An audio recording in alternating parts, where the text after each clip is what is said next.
Hi friends, মই লোহিত মই YouTube channel nature and গাৰ্ডেনিঙৰ আপোনালোকক স্বাগতম জনাইছোঁ। চাইছে এইটো হৈছে জেঠিও কপৌ। এইটোৰ চাইণ্টিফিক নেম হৈছে Aeridas multiflora। চাইছে কিমান ধুনীয়া হৈছে। এইটো এটা মই সৰু এটা বটল 1 লিটাৰ বটল মই কাটি এইবিলাক ফুটা কৰি লৈছোঁ ৰ'দ গৰম কৰি। তাৰপিছত মই ইয়াত দিছোঁ নাৰিকলৰ বাকলি, তাৰপিছত এঙাৰ আৰু গছৰ বাকলি বা গছৰ বাকলি নহয়, গছৰ ছাল, শুকান ছাল দিছিলোঁ। তাৰপিছত মই ৰাখিছিলোঁ এনেকৈ ৰখাৰ পিছত সৰু সৰু গছ লগাইছিলোঁ। চাই ইমান ডাঙৰ গছ নহয়, সেইটো সৰুৱে।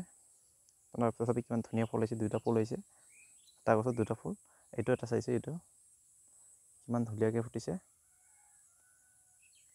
ইচ্ছা কৰিলে আপোনালোকে এনেকৈ ৰুব পাৰে। বৰ্তমান গছবিলাকত ফুলি আছে কিছুমান, যেনে বট গছ বা শাল গছ, কিছুমান ডাঙৰ ডাঙৰ গছত এতিয়া বৰ্তমান ফুটি আছে। এইবিলাক আপোনালোকে লৈ ৰুব পাৰে যিকোনো টাবত বা এনেকুৱা প্লাষ্টিকৰ কণ্টেইনাৰ বা যিকোনো কিহত ফুটা কৰি ল'ব, যাতে ইয়াৰ শিপাই উশাহ ল'ব পাৰে বাহিৰৰ পৰা বতাহ পায় বা বায়ু পায়। আপোনালোকে এনেকৈ ৰুৱক। মোৰ ভালেকেইটা আছে এনেকুৱা, এইবিলাক ফুটিছে ধুনীয়াকৈ।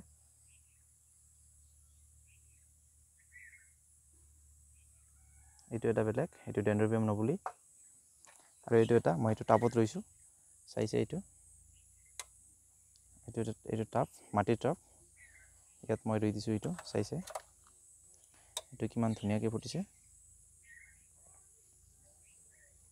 ইয়াতো মই চেম মেটেৰিয়েলেই ইউজ কৰিছোঁ, বেলেগ একো দিয়া নাই। এইটো মই কাঠৰ টুকুৰা লগাই দিছোঁ। চাইছে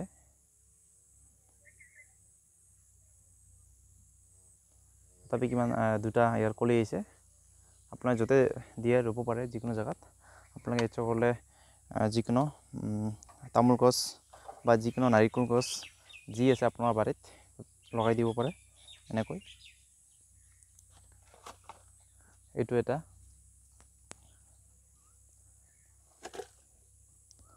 চাইছে কিমান ধুনীয়াকৈ ফুটিছে, ফুলটো বহুত দীঘল। এইটো মই সৰু এটা বৈয়ামত লগাইছোঁ, এইটো ফুটিছে। এইটো বেলেগ, এইটো মই ইয়াত এটা বেলেগ দিছোঁ। এইটো হৈছে ডেনড্ৰবিয়াম ফিম্ব্ৰিয়েটাম বুলি কয়। এইটো হালধীয়া ৰঙৰ ফুল হয়। এইটো মই ইয়াত ৰুই দিছোঁ। ইয়াত মানে বেলেগৰ ভাঙিছে, এইকাৰণে মই ইয়াত দি দিছোঁ।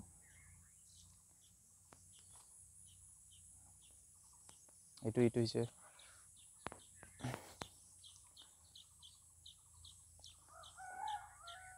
কলম থোৱা বাকেট।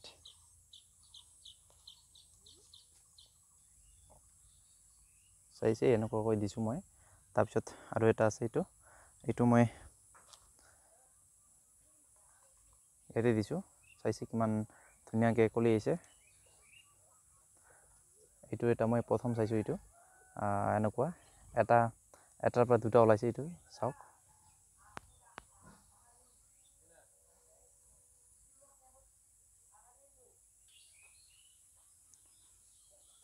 চাওক, চাইছে এইটো হৈছে এটা, এইটো হয় চেম। এইটো মই কাঠৰ টুকুৰা লগাইছোঁ। চাওক, মৰহি যোৱাৰ দৰে হৈছে, কিন্তু ফুল আহিছে। আপোনালোকে নাভাবিব যে ই মৰি গৈছে, ই মৰি যোৱা নাই। চাওক, ইয়াৰ শিপাবিলাক জীপাল হৈ আছে, নতুন নতুন কিছুমান শিপা ওলাইছে। একচুৱেলি খৰালি কালত তেনেকুৱা ইয়াৰ কালাৰ বেগে পাতৰ কালাৰ ৰঙা হৈ যায়। কিছুমানে ভাবে মৰি গৈছে বুলি, আচলতে ই মৰি নাযায়।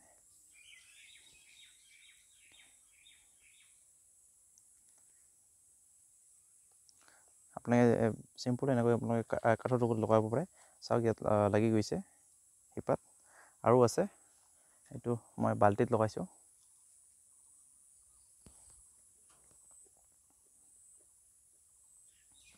কিমান ধুনীয়াকৈ ফুল আহিছে বাল্টিত লগা সত্ত্বেও।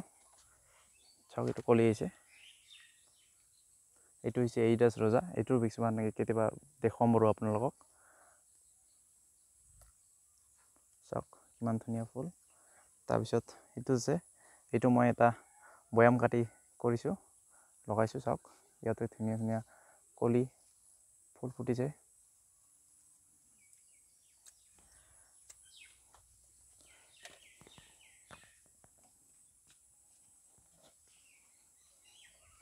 এইটো এটা, এইটোৰ কলি আহিছে। এইবিলাক ফুটা নাই বাৰু, 2-3 দিনমান পিছত ফুটিব।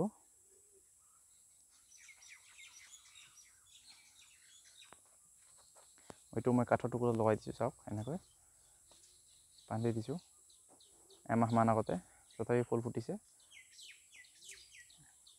আপোনালোকে কৰিব পাৰে এনেকুৱা, যে যিহেতু বৰ্তমান ফুল ফুটাৰ সময়, আপোনালোকে এতিয়া যদি কলি আছে বা ফুল ফুটিছে, আপোনালোকে আনি থ'ব পাৰে। এনেকুৱা জেগাত ৰাখক যাতে ৰ'দ নপৰে, গছৰ তলত বা বেলকনি, যিকোনো আপোনালোকৰ বাৰান্দাত যিকোনো ঠাইত ৰাখিলে হ'ল, যাতে সুন্দৰ পোহৰ পায় কিন্তু ৰ'দ নাপায়, এনেকুৱা ঠাইত ৰাখক।